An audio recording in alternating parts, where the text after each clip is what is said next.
matter how you spin it, the hit show Friday Football Focus leaves the competition hurting. Rivalry games are everywhere tonight, including Paso Robles, Arroyo Grande, Lompoc, and Santa Barbara.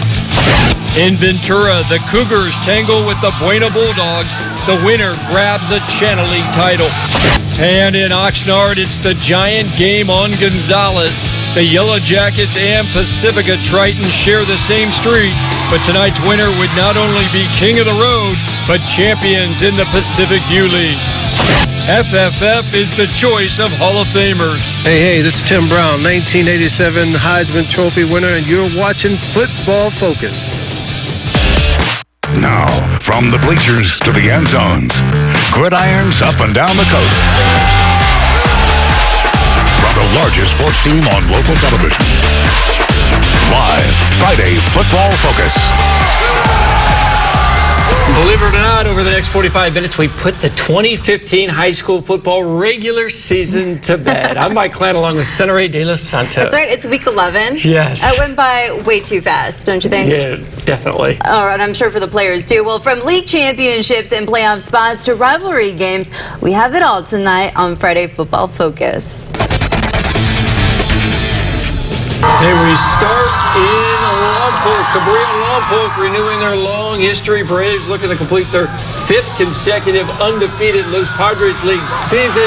First possession, Toa running it 30 yards for a Lompoc first down. Next play, Torrey Sims pulls it down. The keeper takes it near the goal line, pushed out about the 5 or 6 yard line. Then it's Toa taking it up the middle for a touchdown. And Lompoc and up a dance. 7-0. Feeling good. Yeah. We'll see a lot more of him in these highlights. Eli Mayu hands off to Jalen Howard. Howard running hard, but the drive would stall. Lompoc's next possession. Sims giving the ball back to Toa. And look at this. Senator, he wants to show off his hair. Look at that. He wants to do a Head and Shoulders commercial, right? There he goes. And then Cabrillo, though, kind of stopping this drive. Chris Green, a pretty good run right there, but then Sims trying to get outside, and this time it's Jalen Howard taking them down, no gain, so they force a field goal attempt, and it's no good. So Lompoc made some nice plays there, but it's still just 7-0, but then Cabrillo gives it right back. Dallas Camley shot in there and recovered that fumble. Ruben Cortez plows in early second quarter. It's 14-0 Lompoc. And it's Toa time again. Getting the ball, and he takes it to the 1 yard line. Some nice moves right there. Now a 5 yard penalty backed him up, but it's Richard Foster. And it's Australian for touchdown. They go for the 2-point conversion, and they get it.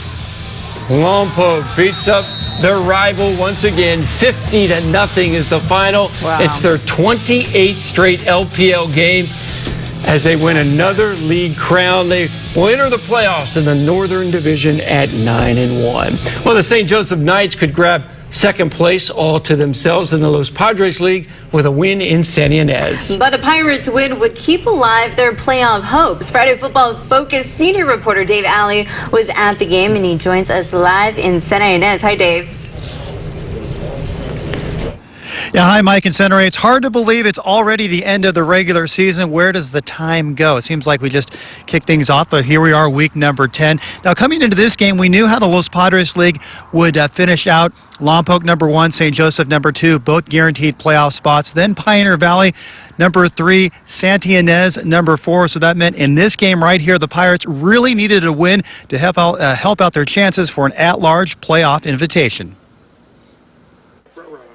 Pirates trying to bounce back after a disappointing loss to Pioneer Valley in their last game. Knights looking to finish the regular season strong. Wild first quarter early on. St. Joseph on offense at midfield. Blake Jacobs rolls to his right, looks for Nate Guzman, but instead it's Austin Vreeland coming up with the interception. However, ensuing drive, Pirates go absolutely nowhere. Tanner Sheehan under all kinds of pressure, brought down hard by Trenton Carter. Pirates struggled offensively throughout the first half. Later in the first, Knights inside the Pirate 20. Jacobs swings it out to Mason Bealey. He takes it inside the 5, stretches for the goal line, but the ball comes loose, and it's Travis Vreeland coming up with the ball. Big turnover to keep St. Joseph out of the end zone. But on the very next play, trouble on the exchange. Pirates fumble it away, and it's Carter of the Knights right there to fall on it. That would set up a Jekyll's 1-yard touchdown plunge. Josh McClurg and the Pirates down 7-0 after 1 quarter. Into the second, St. Joseph working with the ball. Jekyll's trying to find C.J. Cole, but it's Michael McCoy with other ideas. He intercepts the ball for Santa Ynez. St. Joseph with their 3rd turnover. Pirates would then cash it in for 3 as McCoy boots a 24-yard field goal to put Santa Ynez on the board, down 7-3. But the Knights would close the half strong. Mid-second quarter, Knights at the Pirate 9. It's Jekyll's to Bealey. He cuts in at the 9, then goes down, hits the pylon. Ball comes loose again, but it's ruled a touchdown for the Knights. Their lead is up to 14-3. Then last minute of the second quarter, it's Jekyll's. Quick toss to Cole. He finds some room, gets by a couple of defenders, and takes it the distance, 41 yards.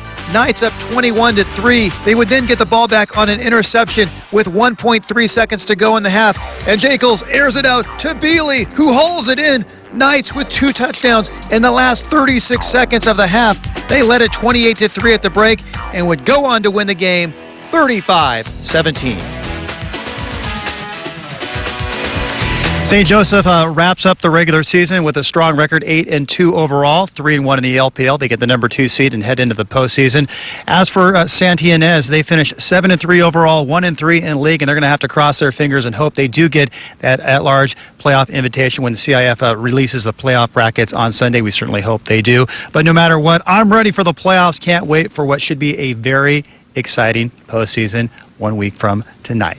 Reporting live in Santa Ynez Day Valley for Friday Football Focus. Back to you, Center Ray. Great, thanks, Dave. Well, rivals Ventura and Buena have already locked up a playoff spot, but tonight these two neighbors battle not only for bragging rights, but a league title was at stake. Well, Larrabee Stadium was a place to be in the city of Ventura. A huge crowd, as always, for this annual showdown. We start off in the first with the Cougars down 7-0, setting the tone with a team sack right there. Great group effort from the Cougars, and it was an epic defense struggle for most of the game. So the highlights came from the special teams. Here's Christian Schaefer jetting up the sideline on a nice punt return. Now that drive would go nowhere. Buena with the ball again. This time it's Juan Gayton up the middle and across the midfield for a nice gain. However, the Cougars would shut down that drive with the big sack. Now the players refused to shy away from the big hard hits. Here's Brandon Gooding leaping and getting flipped on his back for his efforts. Now at halftime the score was still 7-0 Buena. Now the Cougars kept in this game with some more strong defense. Here's Gooding returning the favor for that earlier hit by sacking Martin Mahias. Now late in the third quarter, Ventura breaks through more and gets the ball and beats a couple of defenders, tiptoes up the sideline and takes it to the house. This ties the game up at 7 and sent the Cougars crowd into a frenzy, but the game would only get better from there. Down 14-10 now, and on the very last play of the game, Ventura's quarterback Tyler Smith hits his wideout in the back of the end zone to win the city championship. Now Buena can't believe it. The Cougars fans, teammates, and coaches rush the field. Ventura celebrates its 3rd consecutive Channel League crown. 16-14 is your final. The Cougars finish the regular season 6-4, but on a 4-game winning streak. Impressive. What an epic ending to that battle. I agree. Well, after narrow losses this year to Ventura and Buena, Santa Barbara High School needs a wild card entry into the Western Division playoffs, but first they had to take care of business against rival San Marcos. Yeah, the 56th annual big game between the Dons and Royals taking place at Workington Stadium in San Marcos. First possession of the game, Christopher Tick Jellison. What a year he's having, but you hate to see this. Right away, they knew he was injured. Initial report, broken leg for Tick Jellison. What a season. He's only a junior, so he'll come back strong, I'm sure, his senior year. Well, same drive, pass to Sean Babcock, 7-0 Santa Barbara, and then the interception, Angel Vasquez, the pick for Santa Barbara, and the Dons cash it in. Pass to Mason Bigelow, 2-point conversion failed. It's 13-0. And the lights were out at Workington Field there. Anthony Lineball's team, well, they would fumble the kickoff, and then Aaliyah Hyatt 34-yard field goal, and Getting it's it good. done. I know, and nobody has more fun than assistant coach Bobby Brown. Downtown, B. Brown at 17-0. Of course, San Marcos fans always having fun. They're not paying attention to the scoreboard or this. Interception by Jeremiah Nicholson for Santa Barbara High. They would drive down, pass to Mason Bigelow. He's in the end zone. Nice play there. It's 23-0. Pass then to Donovan Zavaleta. It's another touchdown pass. 5 touchdown passes in this game. He gets awarded the Gary Blades Most Valuable Player trophy of the big game. The Dons roll as expected. Final score 37-0. They're 6-4. Now they play the waiting game. They were ranked as high as 5th in the Western Division this year, so they have a shot to get in. Well, now to the Northern League, where Mission Prep of San Luis Obispo is expected to complete an undefeated league season. Now the Royals hosting the Morro Bay Pirates and will pick it up in the first quarter. The Royals quarterback Bryce Fetterman's pass, well, it is picked off by Brandon McGinley. Now the Pirates came ready to play tonight, but they would have to turn it over on downs. A few minutes later, Fetterman would hand it off to Brandon Corona. Now he avoids the tackler and gets over the goal line as the Royals would strike first, up 7-0. But back comes the Pirates. Morro Bay's quarterback this time, it would be Isaac Manuputi, calls his own number, and he would get in for the score. Now the Pirates would miss the PAT, so they would trail 7-6, and it would be Fetterman back to Corona on the next drive. He would take it on a long one. This would be 45 yards for the touchdown. The Royals would also miss the PAT, so they would go up 13-6. Mission Preps, get this, scored 41 points alone in the second quarter as the Royals go on to win it 54-19. The Royals are now 8-2 on the season. Their only loss this year were against Sierra Canyon and Bishop Diego, so they both enter tonight undefeated. All right, unusual to see a non-league game at this point of the season, but Pioneer Valley and Rigetti, they're getting together in Orchid rivalry game. Of course, they play for the helmet beginning the second quarter. No score. Panthers have the ball, but Rigetti starts off a strong defense, and the Panthers force the punt, and it's, well, Rigetti's top skill player, DeAndre Thomas. He's going to take it to the house on a punt return for a touchdown, but this one's going to be called back. They often are, aren't they, on the punts? The refs call penalty. That touchdown is the faces, no good. too, on those kids is like, what? I know. Classic. They're like, wait a minute, I ran all that way. Hey, 4th down with the Warriors.